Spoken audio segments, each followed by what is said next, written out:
زۆر کرایە هەتا حکومیان بۆ دەرچوو. دەستخۆش کاتۆژدا کاکەم وەک ئاگاداری ینی دوای دەستگیرکردنی ئەم ڕۆژنامەنووسانە و ئەم برادرانەی کە تقریبان 120 ڕۆژ بەسەر دەستگیرکردنیان تێپەڕ دەبێت بەڵام ینی دوای ئەو هەموو کاردانەوەی کە کرا لەلایەن ڕێکخراوە نێودەوڵەتیەکان لەلایەن سەفارەتەکانی و لەلایەن نوێنەرایەتی نێودەوڵەتی کە لە هەرێمی کوردستان و لە عێراقیشان بەڵام ینی دەبینین ئەم کاردانانەوانە تەئسیری نەبوو لەسەر دۆسیەکانیان و بینیمان ئەمڕۆ کە هەریەکەیان بە 6 ساڵ زیندانی سزادران هۆکاری ئەمە بۆچی لێجێڕی؟ زۆر سپاس سەرتان ڕزایەتی خۆمان دەردەبڕین بەرامبەر بەو مامەڵەی ئەمڕۆ کە دادگا لە هەولێر بەرامبەر ئەو چالاک و ڕۆژنامەنووسانە کردی و پێم وایە دادگایەکە و ئەو دەستگیرکردنیوان ئەوەندەی ڕەهەندی سیاسیە بۆ ئەوەندە ڕەهەندی قانونی نەبوو و هاتنە سەرخەتی قونسوڵخانەکان و ڕێکخراوە دەوڵەتەکان کە ئەمڕۆ نوێنەری وێن ڕێکخراوی CPT نێودەوڵەتی بەشداری دادگاکە بوون و نوێنەران تر و ڕێکخراوە دەوڵەتەکان کە لە سەرخەت ینی ئەوانە خۆی مؤشرن کە ئەو پرۆسەیەکی تەواو قانونی نییە دەیان پرۆسی دادگای لە مەحاکمی کوردستان بەڕێوەدەست بۆ کەس نایەتە سەرخەت و بۆ شێوازە دەنگ ناداتەوە بۆیە پێم وایە ئەو بەشێکە لەو زنجیرە فشارانەی کە لەسەر دەنگە ئازادەکان و چالاکانی مەدەنی ڕۆژنامەنووسان بەردەوامی هەیە ئەگەرنا لە کوردستان ئێمە لە 92ەوە بە هەزاران کەیسی گەندەڵی هەیە لە کوردستان ڕۆژێک نەمانبینی کەسێک لەسەر گەندەڵی دەستگیر بکرێەوە سزا بدرێ بەدەیان حاڵەتی تیرۆرمە هەبووکە بڵێن چالاکانی ڕۆژهەڵاتی کوردستان و باکوور وە کە لە کوردستان تیرۆر کراون لەبەر چ کەس لەسەر تەجەسوس و لەسەر بەو تۆمەتان دەستگیر نەکراون بۆیە بەداخەوە ینی ئەوەی کە هەست پێ دەکرێت محاکم لە کوردستان ینی ئەوەندەی لە سەنگەرە بەرامبەر ڕۆژنامەنووسان مچالاکانی مەدەنی و بەرامبەر دەنجی ئازاد ئەوەندە بەرامبەر ئەرکە حەقیقەکەی خۆی جێبەجێ ناکات و کاک بەشدار ئاماژەی پێکرێمە کەیسێ چەندین ساڵە کەیسی گەندەڵی لە مەحاکمی کوردستان کەوتووە یەکلا نابێتەوە لەبەر چەو کەیسێ 2 ڕۆژە سەر یەک ئیشی لەسەر دەکرێ و یەکلا دەکرێتەوە بۆیە بە تێڕوانینی من ئەو بەشێکە لەو بڵێن زنجیرە فشارانەوە لە کۆتاییدا دەچێتە بڵێن چوارچەوەی پرۆسەی زیاتر ناشرینکردنی هەرێمی کوردستان و ڕێکخراوە نێودەوڵەتیەکان و بڵێن وەزارەتی خارجی وڵاتان کە راپۆرت لەسەر ڕەوشی مافی مرۆڤی عێراق بڵاو دەکەن و بەتایبەت وەزارەتی دەرەوەی ئەمریکا ئەوە بەشێکە لەو بڵێن ناشرینکردنی سومعی هەرێمی کوردستانەوە دەسەڵاتداران ئەگەر لە خەمی سومعی هەرێمی کوردستان لەسەر ئاسین دەوڵەتی بە بڕوای من ینی پەنانە دەبردە بەر دادگایکردنی و خەڵکە بەڵکۆوە پێشتر دادگا لە درۆک مامۆستا بەدەلی بەڕائەت لە بۆ دەکرد کە ئەو تۆمەتێک کە لەسەری دەستگیر کرابوو توێجێرەی دەستوری عێراقی و بەشێکە لە ینی بڵێن ئازادی ڕادەربڕین و هەموو وڵاتێک مافی خۆیتی بۆ چنی خۆی دەرون و پێم وایە لەسەر ڕێی ئازاد کە نەدەبووە دەستگیرکراوانە دەبووە خەڵات بکرێن و حکوومەتی هەرێمی کوردستان کە زۆر جار بانگەشەوە دەکات کەوان ئازادیان فراهم کردووە بە جۆرە قانون ئێمە کۆمەڵێک یاسای بەرز باس کرد یاسای ڕۆژنامەنووسی و یاسای خۆپیشاندن و کۆمەڵێک یاسای ترکە کەم تا زۆر ئازادیش فراهم کرد بەڵام کاتێک کە دەگاتە سەر ئەوەی کە خەڵکێک سزا بدرێت بەداخەوە پەنا دەبرێتە بەر یاسای تر و وەک باسم کرد بەداخەوە ینی ئەو پرۆسەی ینی زۆر جار سوڵتەی سیاسی لە هەرێمی کوردستان بانگەشەیەوە دەکات کە هەرێمی کوردستان و پرۆسەی دیموکراسی لە هەرێمی کوردستان ساڵ بە ساڵ بەڕوو گەشە سەندندایە بەڵام ئەو قەرارەی ئەمڕۆی دادگا کە بینیت بەم شێوازە مامەڵە لەگەڵ ئەم ڕۆژنامەنووسانە کرا ئایا لەسەر سومعی هەرێمی کوردستان لە ڕوانگەی نێودەوڵەتی و لە ڕوانگەی ئەو راپۆرتانەی کە باست کرد ینی کاردانەوەکان بەرەو چ ئاراستەک دەبن ئایا بەرەو ئەو ئاراستەیە دەبێت کە فشارەکان لەسەر دەسەڵاتی سیاسی هەرێمی کوردستان زیاتر دەبن بۆی کە لە چاوێک بەم دۆسیە بچێنەوە یاخۆت ینی فشارەکان وەکو ئەوەی کە ئێستا هەیە بەردەوام من پێم وایە فشارەکان زیاتر دەبێت مە لە چەند ڕۆژی ڕابردوو لەسەر فشاری ئەمریکا سعودیا ئاماد ینی بڕیاردرا چەند چالاکوانە کە زیاتر لە 1000 ڕۆژ بوو دەستگیر کرابوون ئازادی کردن و ئەوەش پێم وایە بە هەرێمی کوردستان ینی وەکەوەی کەم ڕم بۆی ئاگدار بوون کاک بەشدار ڕەنگە زیاتر ئاگداربی ئەوڕۆکە نوێنەری UN لە دانیشتەکە بەشدار بوو داوای لەو پارێزەر بەڕێزانە کردووە کاک بەشدار هاوڕەکان کە سەردانیان بکەن بۆی کە لە بزانن ینی چ بکرێت لەسەر ئەو دۆسیان بۆیە بە بڕوای من ئەوە ینی کاریگەری سلبی دەبێت و راپۆرتی زیاتر سەرێم کوردستان بە دیوە خراپەکەی دەرەچێت دەبوو لە جێوانە گواسم کرد بۆی کە سومعی هەرێمی کوردستان جوان بێت گەندەڵکاران سزا بدرێن ئەوانەی کە بەڕاستە و خۆی تەجەسوس دەکەن و هەرێمی کوردستان هیچ سەربەخۆیەکی نییە ینی دەبێت بڵێن کە ینی دەستگا سیخوڕەی وڵاتانی دەوروبەر بە ئاشکرا لە هەموو شوێنی کوردستان هەن وەک بینیمان ینی تەنانەت سوپای داگیرکەری تورکیا بە شەشی زۆری پارێزگای هەولێر دۆچی داگیرکردنی سەروەری هەرێمی کوردستان خۆی لەژێر پرسیارەوە خەڵکەکی زۆر تەداخل دەکەن پێم وایە ئەو دۆسیە لە ڕاستیدا بەداخەوە بەو شێوازەڕۆیی نەدە بۆ شێوازە بڕەوە دەبوات دادگا سەربەخۆتر مامەڵە بکەوە سوڵتەی سیاسیش لە جیاتی بۆ کەیسانە خەریکبی دەبوات بە کەیسە گەورەکانی گەندەڵی و دزیاری خەریک وای باشتر بە دەستخۆش کاکەم کاگۆژداریەکێک لە بەندەکانی زارنامەی جیهانی بۆ مافەکانی مرۆڤ بریتە لە ئازادی حەقیدی و ئازادی بیرروڕام ئایا ئەو ڕۆژنامە نووسانەی کە دەستگیر کراون و ئەو تۆمەتانەی کە خراوەتە پاڵیان ینی ئەو ئەدلانی کە لەبەردەستە و بەڵگانێک کە لەبەردەستە ئایا بەڕاستی ینی ئەوانە جاسوسیان بۆ وڵاتێکی ئیقلیمی یاخود وڵاتێکی نێودەوڵەتی کردووە یاخود ڕەئیەکانی ئەوان لە چوارچێوەی ئازادی ڕادەربڕیندا بووە و نەچۆتە قۆناغی ئەوەی کە ناوی لێ بنین جاسوسی کردن زەریمەتی سپات دەبی بە شایەتیان بە ئەترافیان و بەڵگە باوەکە ئەگە بەڵگەکانی کە هێنابێت لەسەر مێزی دادگاندانە بوو تاپەڕێک بوو تاپەڕ ئەوەی ساتمەی کە دەبوو تێوی تار و ڕای بەکاترێت یعنی جێگای پێکەنینە ئەویان لە پێش مێزی دادگادانە بوو کە گوایەوە ئەوە چەکە گیراوە دەستی بەسەر داگیرەوە کەسێکیان یەکێک لەوانە بە تۆمەتی ئەوەی کە بیرێک لەلایەن چەند چەتەیەک بیرێکی نەوتی لێ دراوە نەوتی دەفرۆشن ڕۆژنامە نووسەر ڕسمێکی گرتووە ناردوویەتی بۆی بڵاو بگرێتەوە بۆ پەرلەمانتەرەکانی بنێری بۆی بەکاکە ئەوفەر بوو بیری غێر بەبێت ئیجازە لێ دراوە ئەویان لەسەکەی نقطە وڵات چۆن چی ڕسمی بیری نەوتەکان بێتەوە کاکە بیری نەوتێکە بێ ئیجازەیە مەجموعە چەتەیەک لیان و نەفتەکەی بۆ خۆیان دەفرۆشن یەکیان لەسەوەی دەجی کراوە ئەو بەڵگانێکە ئەوان باسی دەکەن هیچی مقنع نەبوو هەمووی بەشێکی زۆری دروست کرا بوو بەشێکی زۆری لە کاتی لێکۆڵینەوە مثل لەبەرمونە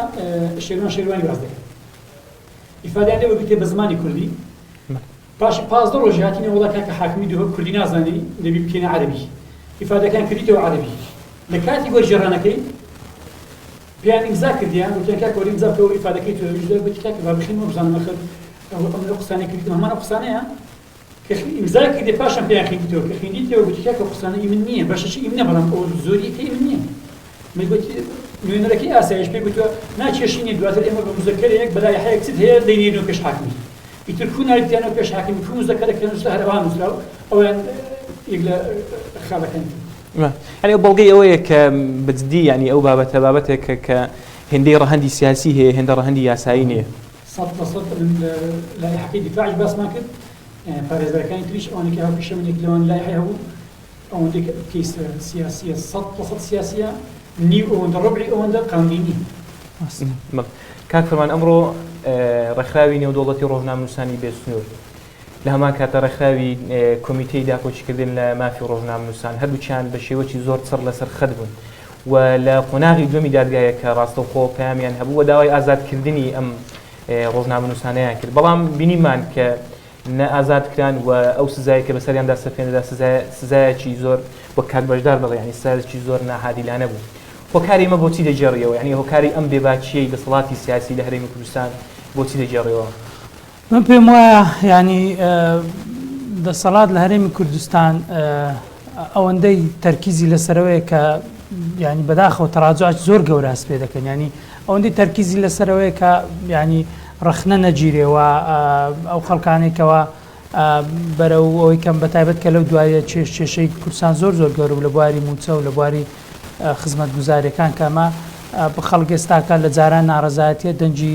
ناڕزایەتی لە هەموو کوردستان بە بادینانیشەوە کە پێم وایە هۆکاری سەرچەوە کە هەوڵدانێکە بۆ کپکردن ینی ئێمە ببینین ینی زیاتر لە 22 ساڵە تورکیا ئەوجەلانی دەستگیر کرد بەڵام ئەو حرەکەی کە ئەوجەلان دەست پێ کرد و نەکردکردنەوە بەڵکو زۆر گەشەی کردووە ئێستا مەسەلەن ڕۆژاوای کوردستان ینی لەژێر فەلسەفەی ئەو بەڕێوە دەچێت واتە دەستگیرکردنی ئەو نەکرد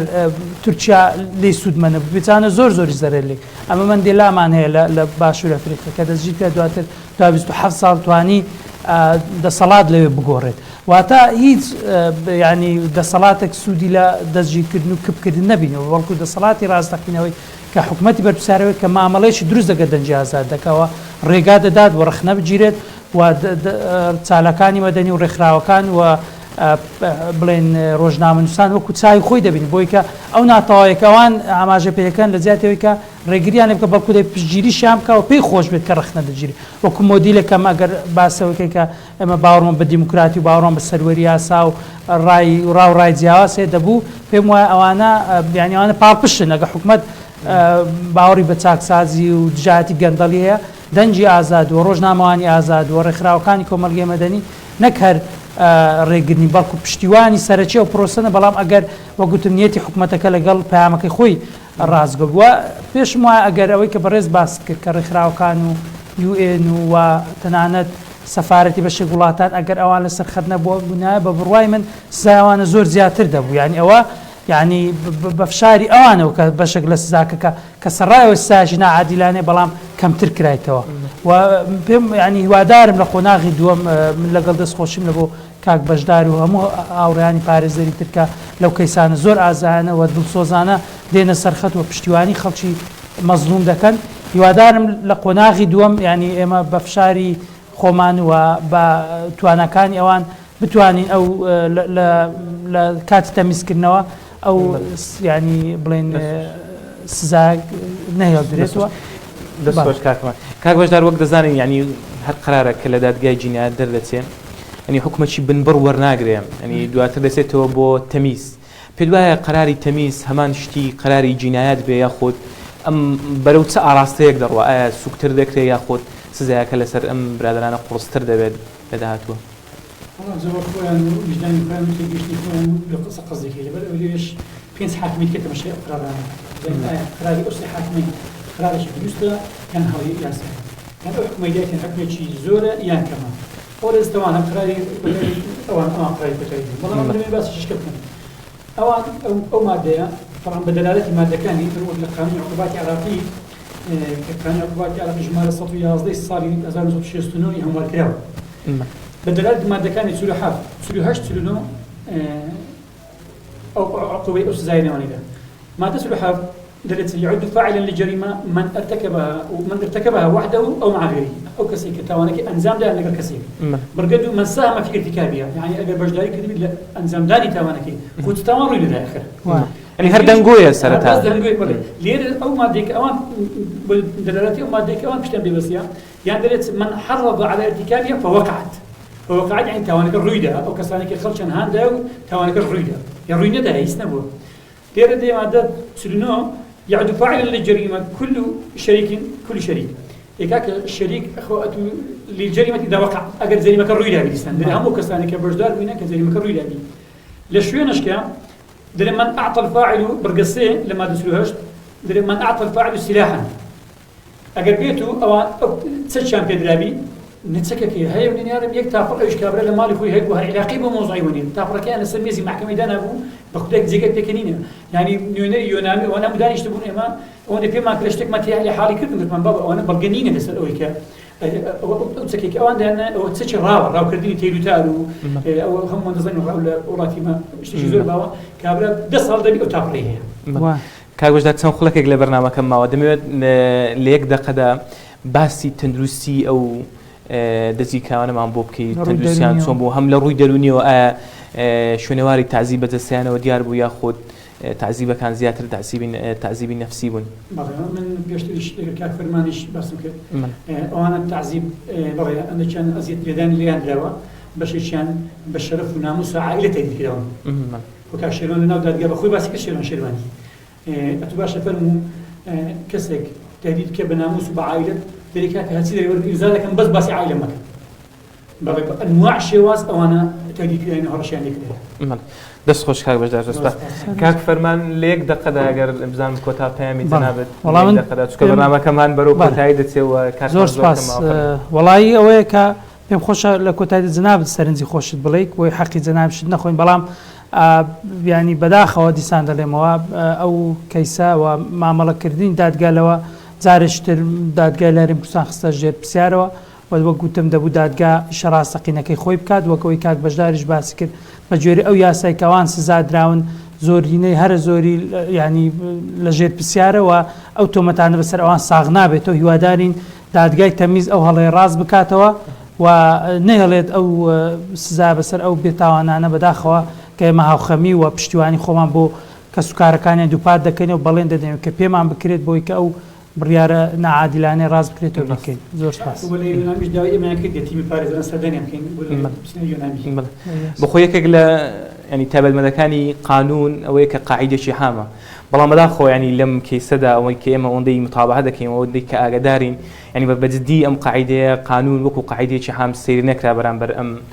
سزادراوانە بە هیوای کە دادگاکان لە هەرێمی کوردستان و کۆی لە هەرێمی کوردستان و بە تایبەت لەم ناوچەیە پیشەیانە مامەڵە بکەن و قرارەکان لە چوارچێوەی قانون و تەشریع و دەستور بێ نەکەوێتە ناو ڕەهەندێکی سیاسی بۆی کە هەموو کەسێک یعنی دادگا بە ماڵی خۆی بزانێت چونکە زۆر جار بینین کە دادگا ڕۆڵی خۆی نابینێ ئەنی کێشەی کۆمەڵایەتی زیاتر دەبێ ئەنی خەڵک پەنا دەباتە بەر هەڵگرتنی چەک کە بەداخەوە ئەمە یەک کە لە دەرەنجامەکانی خراپی قراری محاکم کە بە هیواین کە ئەم قرارانە وەک خۆی بڕوە. بەڕێزان بەم شێوە هاتنیە کۆتایی ئەم بەرنامە تایبەتەی ستاندەر کە لە ڕێگەی پیجی ستاندەر و وێبسایتی ستاندەرەوە گوازایەوە تا بەرنامەیەکی تر و کاتێکی تر بەخواتان دەسپێرین.